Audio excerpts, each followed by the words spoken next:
You ever have one of those family dinners where you suddenly realize, wait a minute, am I the punchline here? Well, let me tell you about the night my son raised his glass and said, "Some people are important. Others just take up space, right, Mom?" Everyone laughed.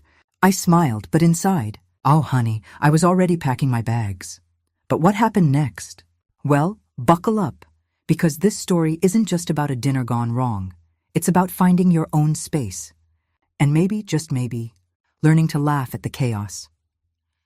Thanksgiving at our house was always a production, but this year, it felt more like a reality show, one where I wasn't sure if I was the star or just the comic relief. The house was filled with the scent of turkey, cinnamon, and a little bit of tension, as always. I'd spent the whole morning basting, chopping, and trying to keep my nerves in check. The table was set with my mother's old china, the kind with the tiny blue flowers, and the candles flickered, casting a warm glow over the faces of my family, some smiling, some smirking, and some, like my ex-husband's new wife, Heather, looking like she'd rather be anywhere else. Heather was in the kitchen, sleeves rolled up, determined to carve the turkey as if she was auditioning for a cooking show. She flashed me a tight smile, the kind that says, "I've got this," even though the turkey was so dry it could have doubled as a doorstop. My ex-husband, Tom, was already on his second glass of wine, chatting with his mother, Margaret, who hadn't smiled since Reagan was in office. And then there was my son, Jake, my baby, my pride and joy, the one I'd raised through scraped knees and heartbreaks, lounging at the end of the table, scrolling through his phone, looking for all the world like he was just waiting for the show to start. Dinner began the way it always did, with awkward small talk and forced laughter. Heather tried to impress everyone with her secret cranberry sauce recipe, which, let's be honest, came straight from a can. And Tom kept making jokes about how he'd let the ladies handle the kitchen. Margaret, as usual, was giving everyone her annual lecture on the true meaning of Thanksgiving, which mostly involved her reminiscing about how much better things were in the 1950s. I was just about to sneak away for a moment of peace when Jake suddenly stood up. Glass in hand, that familiar mischievous twinkle in his eye.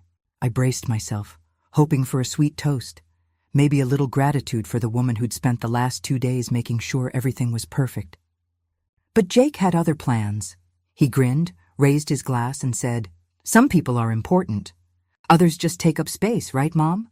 The room erupted in laughter. Even Margaret, who usually looked like she was sucking on a lemon, let out a cackle so sharp it could have sliced the turkey better than Heather's knife.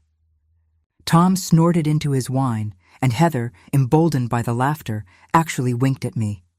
I felt my cheeks flush, but I did what any self-respecting woman would do. I smiled, sipped my wine, and started plotting my escape. It's funny, isn't it? How you can spend years building a life, raising a family, and in one moment, feel like you've been relegated to the background. Like you're just another piece of furniture, something to be dusted off and put on display for the holidays. I looked around the table at the faces of the people I loved, some by choice, some by circumstance, and wondered when exactly I'd become the extra in my own life. Jake was already basking in the glow of his own cleverness, and I felt a pang of something I couldn't quite name. Was it hurt? Disappointment? Or maybe just the realization that the little boy I'd raised was now a man who could make a room full of people laugh at my expense. I wanted to be angry, but mostly I just felt tired. Tired of being the one who held everything together, who made sure the traditions continued, who smiled through the jokes and the jabs. As the laughter died down and the conversation shifted to football and Black Friday sales, I found myself drifting. My mind wandered to the little house I'd seen online last week, the one 2,000 kilometers away, with the wraparound porch and the big, sunny kitchen. I'd bookmarked it, telling myself it was just a fantasy, something to look at when the noise of family life got too loud. But now, sitting at that table, I wondered if maybe it was more than that. Maybe it was a lifeline, a chance to start over somewhere new, where I could be more than just the punchline to someone else's joke. I looked down at my plate, at the dry turkey and the lumpy mashed potatoes, and felt a wave of sadness wash over me. This wasn't how I'd imagined my life would turn out. I'd always pictured big, happy family gatherings, laughter that was warm and genuine, not sharp and cutting. I wanted to feel important, to know that I mattered, not just as a cook or a hostess, but as a person. Was that too much to ask? Ever been the butt of a joke at your own table? It's a special kind of humiliation, one that lingers long after the laughter fades. It makes you question everything. Your choices, your relationships, your place in the world. When did I become the extra in my own life? When did I stop being the star of my own story? As the evening wore on and the dishes piled up in the sink, I made a silent promise to myself. This would be the last time I let anyone make me feel small in my own home. I didn't know exactly what the future held, but I knew one thing for sure. I was done just taking up space. It was time to reclaim my place at the table, or maybe, just maybe, find a new table altogether. And as I poured myself another glass of wine and watched my family laugh and chatter, I felt a spark of something I hadn't felt in a long time. Hope. Maybe, just maybe, the best chapters of my story were still waiting to be written. That night, after the last dish was washed and the last guest had left, I lay in bed staring at the ceiling, the echo of Jake's words still ringing in my ears. Some people are important. Others just take up space, right, Mom?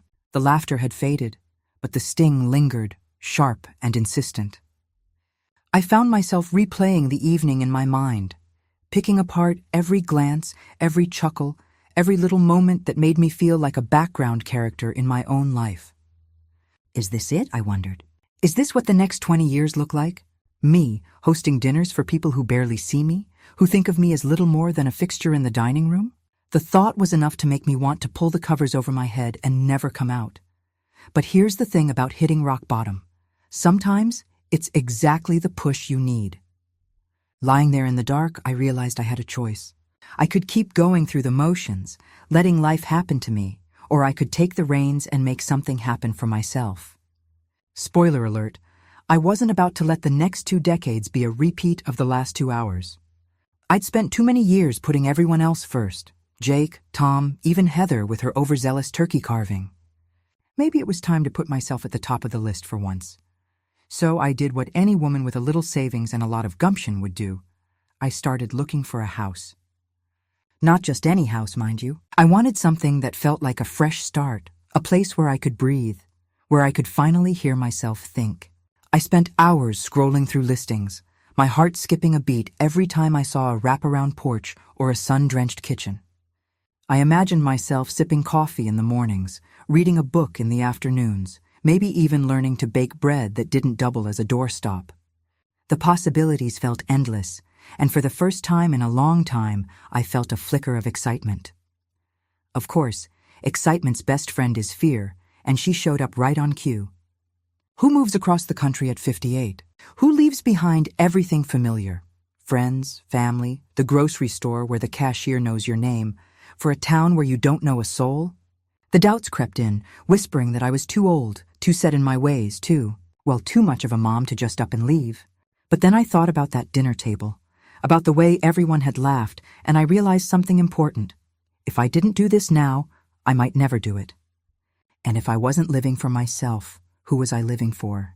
I found the house almost by accident, a cozy little place 2,000 kilometers away, nestled in a town I'd only ever seen on postcards. It had a big front porch, a garden out back, and just enough quirks to make it feel like home. Far enough that nobody could just drop by, but close enough for Amazon Prime to still deliver. I called the realtor the next morning, my hands shaking as I dialed the number. "I'd like to make an offer," I said, surprising even myself with how certain I sounded. Within a week, the papers were signed, and just like that, I was a homeowner again. Telling my family was another story. I waited until Sunday dinner, when everyone was gathered around the table, plates piled high with leftovers. Jake was scrolling through his phone, Heather was fussing with the centerpiece, and Tom was already halfway through his second helping of pie. I cleared my throat, my heart pounding in my chest. "I have some news," I said, trying to keep my voice steady. "I bought a house. 2,000 kilometers away. You could have heard a pin drop." Jake looked up, his mouth hanging open. Heather blinked, clearly unsure whether to congratulate me or ask if I'd lost my mind. Tom just stared, fork frozen halfway to his mouth. For a moment, I wondered if I'd made a terrible mistake. But then I saw something in their faces. Surprise, yes, but also a flicker of respect. Maybe even a little envy. The weeks that followed were a whirlwind of packing boxes, sorting through decades of memories, and saying goodbye to the life I'd known.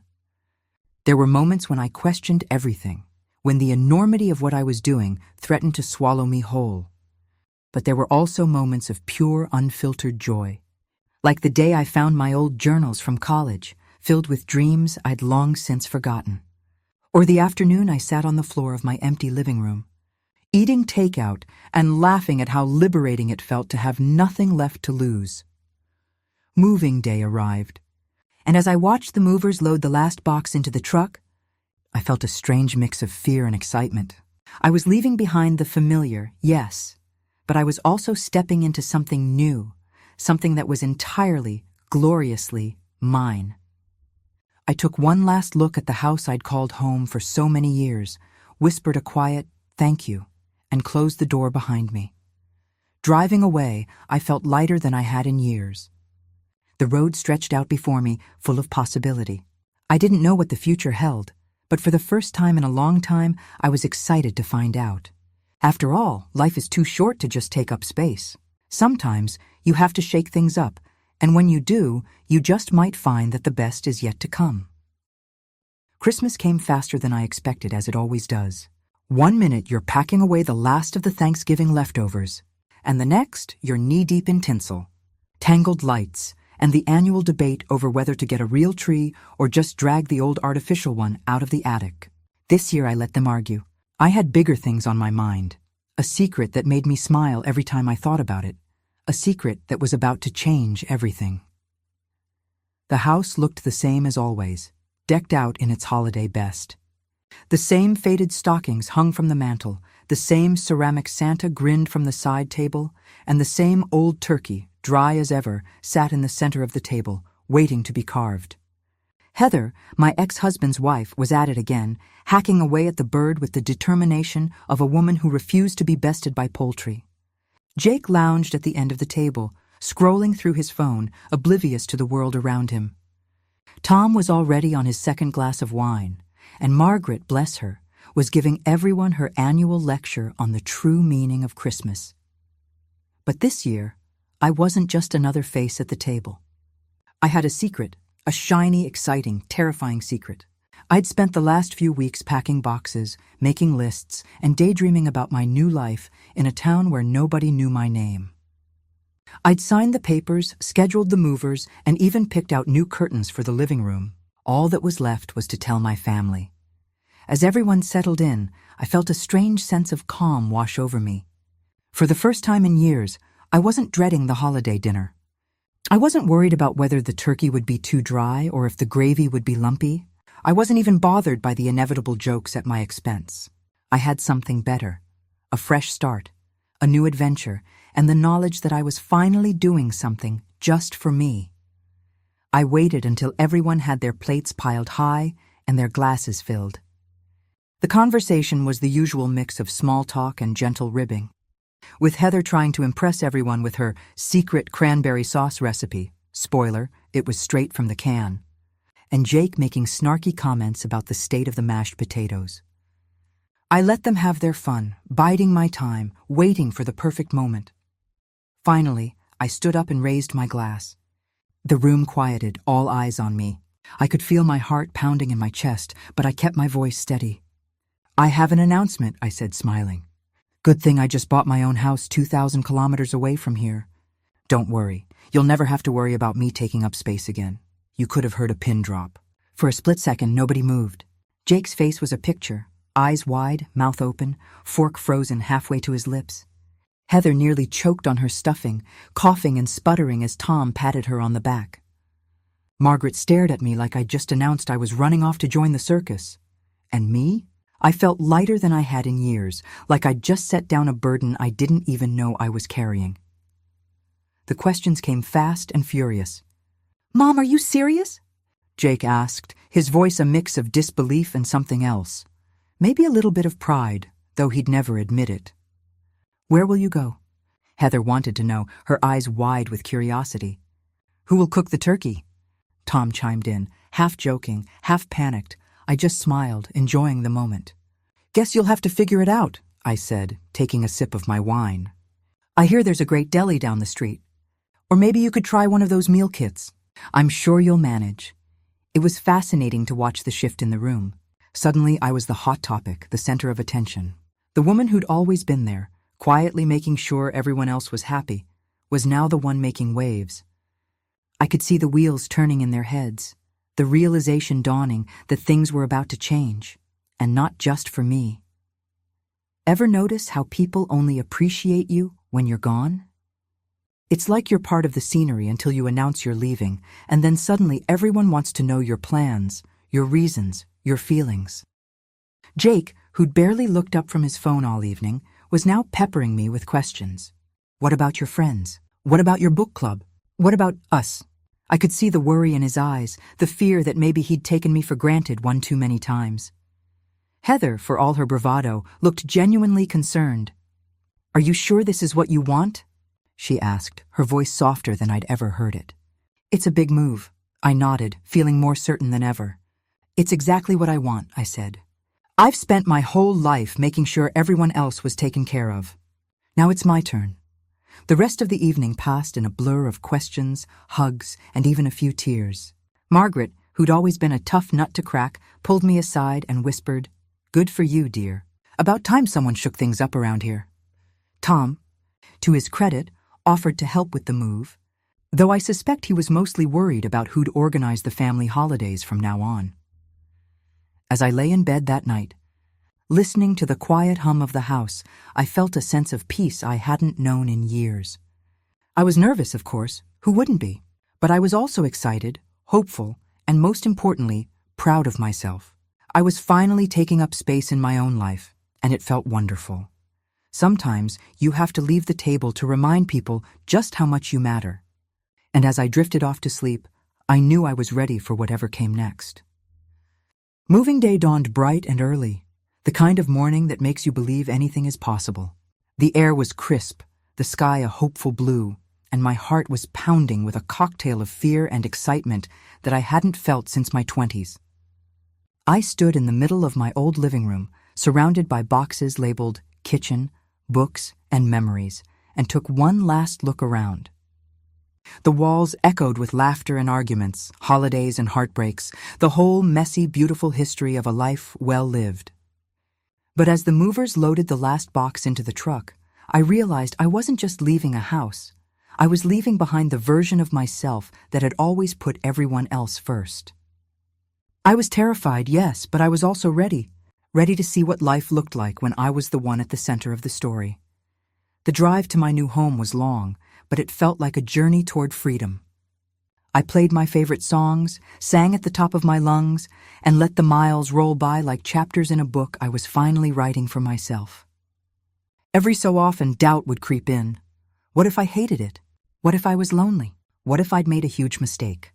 But I pushed those thoughts aside. After all, I'd spent enough years worrying about everyone else's happiness. This was my time. When I finally pulled up to my new house, I felt a surge of joy so strong it nearly knocked me off my feet. There it was, my little cottage with its cheerful yellow door and the wraparound porch I'd dreamed about. The garden was overgrown, the paint was peeling in places, and the mailbox leaned a little to the left. But to me, it was perfect. It was mine. I unlocked the door, stepped inside, and breathed in the scent of possibility. The rooms were empty, but I could already picture them filled with laughter, music, and the quiet contentment of a life lived on my own terms. Unpacking was a slow process, partly because I kept getting distracted by the view from the kitchen window or the way the sunlight danced across the hardwood floors. Every item I unwrapped felt like a small act of reclaiming myself. My favorite mug, the one nobody else was allowed to use, the stack of novels I'd been meaning to read for years, the old quilt my grandmother made, soft and worn from decades of use. Each piece was a reminder that I was building something new, something just for me. Of course, there were moments of fear. The first night, as I lay in bed listening to the unfamiliar creaks and groans of the house, I wondered if I'd been foolish to think I could start over at my age. The silence was deafening, and for a moment I missed the chaos of family life, the noise, the mess, even the bickering.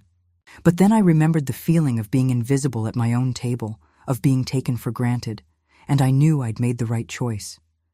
I wasn't running away. I was running towards something, my own happiness, and then something unexpected happened. The phone started ringing.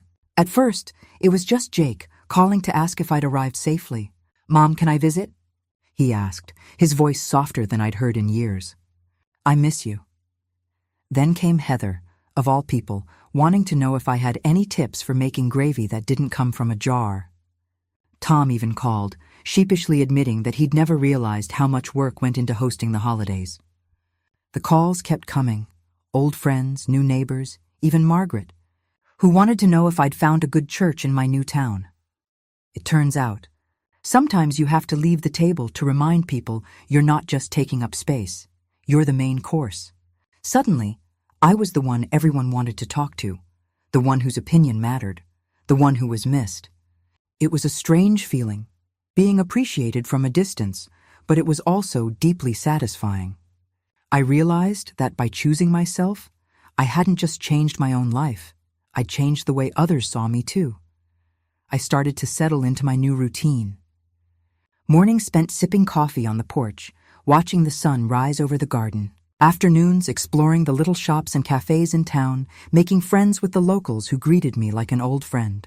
Evenings curled up with a good book, the quiet broken only by the sound of crickets outside my window. I joined a book club, signed up for a pottery class, and even started volunteering at the local animal shelter. For the first time in years, I felt alive. Really, truly alive. And you know what? I didn't miss the old life as much as I thought I would. Sure, there were moments of loneliness, but they were outweighed by the sense of freedom and possibility that came with starting over. I was no longer just filling a seat at someone else's table. I was building my own, inviting people in on my terms, and savoring every moment. So, let me ask you, when was the last time you did something just for you? When was the last time you put yourself first, took a risk, and chased your own happiness? Are you living your life or just taking up space at someone else's table? If you're waiting for permission, consider this it. Life is too short to be an extra in your own story. Go ahead, be the main course. You deserve it. And if you enjoyed this story, don't forget to subscribe. Let's keep sharing, laughing, and reminding each other that it's never too late for a new beginning.